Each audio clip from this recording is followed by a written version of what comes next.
Hello friends, welcome to my kitchen. आज हम बनाएंगे बहुत ही हेल्दी और इजी पोहा रेसिपी।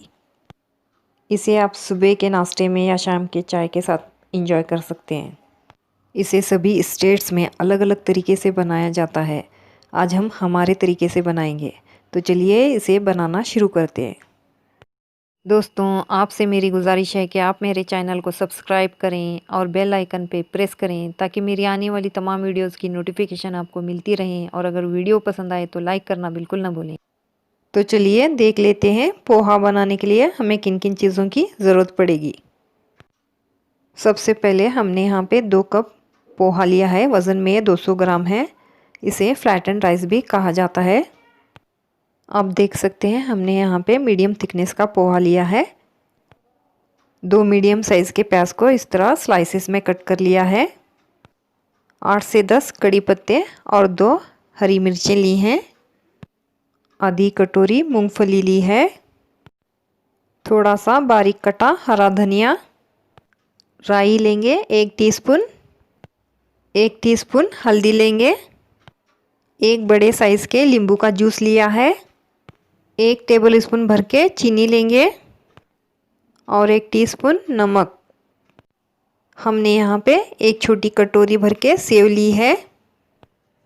पोहा बनाने के लिए सबसे पहले हम पोहा को पानी से अच्छे से धो के लेंगे और फ़ौरन ही हमें इसके पानी को ड्रेन कर लेना है।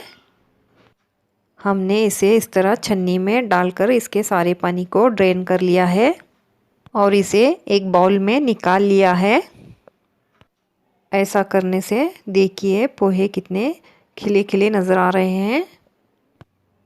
अब हम इसमें 1 टीस्पून नमक डालेंगे। आप अपने टेस्ट के हिसाब से कम या ज़्यादा कर सकते हैं। और 1 टेबल स्पून भर के इसमें चीनी डालेंगे और 1 बड़े साइज़ के लेमन का जूस इसमें डालेंगे और पोहा के साथ इन सबको अच्छे से मिला लेंगे ताकि इन तमाम चीज़ों का फ्लेवर पोहा में आ जाए। और अब हम पोहा को 2 मिनट के लिए इसी तरह छोड़ देंगे। तो चलिए जब तक पोहा मैरिनेट होता है हम दूसरे प्रोसेस की तरफ चलते हैं। पैन में हमने 1 टेबल स्पून ऑयल डाल के इसे मीडियम फ्लेम पे रख दिया है। ऑयल अच्छे से गर्म हो चुका है। चलिए अब हम इसमें मूंगफली को डालकर इसे 1 से 2 मिनट के लिए रोस्ट कर लेते हैं। हमने यहाँ पे कच्ची मूंगफली ली है, इसलिए हम इसे रोस्ट कर रहे हैं। अगर आप चाहें तो पहले से ही रोस्ट की हुई मूंगफली का इस्तेमाल कर सकते हैं। देखिए मूंगफली का कलर जो है वो चेंज हो चुका है। हमें इसे इतना ही फ्राई करना है। चलिए अब हम इसे निकाल लेते हैं। वापस उसी पैन में हम 1 टीस्पून राई डालेंगे और राई के तड़कने के बाद हम इसमें 8 से 10 कड़ी पत्तों को इस तरह हाथ से कट करके इसमें डाल देंगे। ऐसा करने से कड़ी पत्ते का फ्लेवर जो है वो बहुत ही अच्छा आता है। और अब हम इसमें 1 टीस्पून हल्दी डालकर इसे तब तक फ्राई करेंगे जब तक हल्दी का कच्चापन दूर न हो जाए। हमने जो 2 हरी मिर्चें ली थी उन्हें इस तरह पीसेस में कट करके इसमें डाल दिया है। आप जितना तीखा खाना पसंद करते हैं उस हिसाब से आप इसे कम या ज़्यादा कर सकते हैं। अब हम इसमें स्लाइसेस में कटी हुई प्याज डाल देंगे। हमने यहाँ पे 2 मीडियम साइज़ के प्याज को इस तरह स्लाइसेस में कट कर लिया है।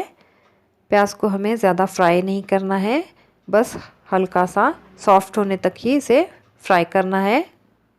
बस हमें इसे इतना ही फ्राई करना है, इससे ज़्यादा हम इसे बिल्कुल भी फ्राई नहीं करेंगे। अब हमने जो मैरिनेट करके रखा हुआ पोहा है वो इसमें डाल देंगे और सारी चीज़ों को पोहा के साथ अच्छे से मिला लेंगे ताकि सारी चीज़ों का फ्लेवर जो है वो पोहा में अच्छे से आ जाए। सारी चीज़ों को अच्छे से मिलाने के बाद अब हम इसमें कटा हुआ हरा धनिया डालेंगे और उसे भी पोहा के साथ अच्छे से मिला लेंगे। और अब इसमें रोस्ट करके रखी हुई मूंगफली को डाल देंगे और थोड़ी सी गार्निशिंग के लिए बचा लेंगे। और मूंगफली को भी पोहा के साथ अच्छे से मिला लेंगे। और अब हम इसे 1 मिनट के लिए लो फ्लेम पे ढककर रख देंगे ताकि तमाम फ्लेवर्स पोहा में अच्छे से आ जाएं। 1 मिनट हो चुका है, चलिए अब हम इसे खोलते हैं। देखिए पोहा कितना खिला खिला और ज़बरदस्त सा बना है। चलिए अब हम इसे सर्व कर लेते हैं। ऊपर से फ्राई की हुई मूंगफली डालेंगे और थोड़ा सा बारीक सेव डालेंगे और थोड़ा सा बारीक कटा हुआ हरा धनिया डालेंगे और नींबू के साथ इसे सर्व करेंगे। ये रेसिपी बहुत ही हेल्दी है और बनती भी बहुत ही झटपट है। आप इसे सुबह के नाश्ते में या शाम के चाय के साथ भी एंजॉय कर सकते हैं। दोस्तों, आपको मेरी ये रेसिपी कैसी लगी मुझे कमेंट करके ज़रूर बताएं और अगर वीडियो पसंद आई तो लाइक करना बिल्कुल ना भूलें। और अगर अभी तक आपने मेरे चैनल को सब्सक्राइब नहीं किया है तो कर दें और बेल आइकन को भी प्रेस कर दें। तो मिलते हैं ऐसी किसी नई रेसिपी के साथ नई वीडियो में। तब तक के लिए टेक केयर, बाय।